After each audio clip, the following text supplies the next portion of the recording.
lovely to get to meet our President's Cup winner Haqeeqy and his trainer John Hyde. And first of all, congratulations. Winning a listed race with just your second thoroughbred runner, I think, is quite some going. Yeah, well, we'd ran, yeah, exactly, second horse, but yeah, we'd ran Al Hadir a few times, and we were just watching this fella train along very nicely, and you know, we had our fingers crossed, and as you do, and running in a stake race first time, and he performed exceptionally, I think, to be honest, because the way he quickened up kind of surprised me, and even Dane was surprised how well he quickened up.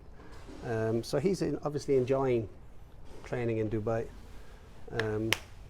So yeah, very happy with him. And it was, as you say, a really good performance, beating a strong field. What's the plans for him now?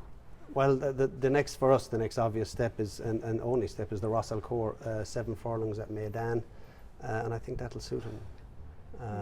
I think a big track, flat track, going 7 furlongs is ideal for him. I think training on the flat over here, he seems to have just found a little bit more speed, you know. That's what I find anyways. So, but yeah, very happy with him. And obviously he was a very classy horse in the UK, won the Lincoln, of course in the colours of Haqeeqy.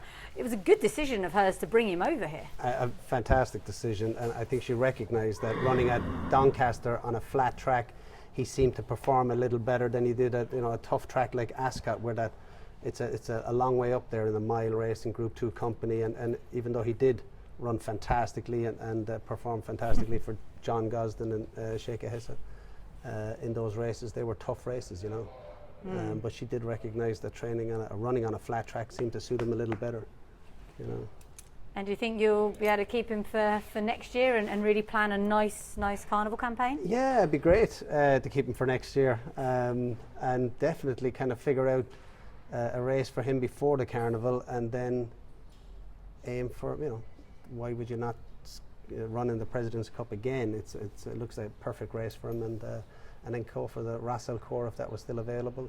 And yeah, it'll be nice to get more time with him and build him up and see where he goes. But he seems to do a lot of it himself. Trust me, he's a professional. He knows what he wants to do. He loves to train, and yeah, I must say this guy seems to do a lot of stuff. He'll make you look good, to be honest.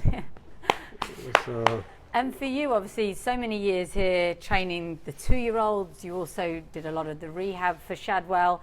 What did you have to sort of adapt, if anything, to training horses to actually get them ready to race? You know, it's difficult. Again, like I said, this guy kind of made it look easy.